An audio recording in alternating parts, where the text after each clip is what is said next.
Tina. Today we're going to do an instructional video on how to do the grapevine right and left. Here we go. Weight is on your left.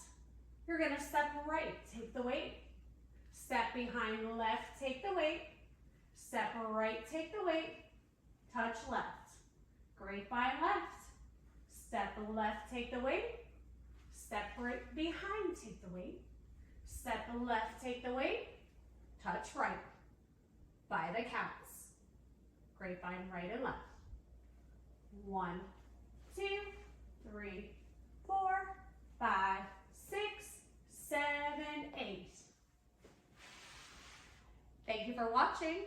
Stay tuned for the next instructional video. If you have not already done so, please click that subscribe button. See you soon.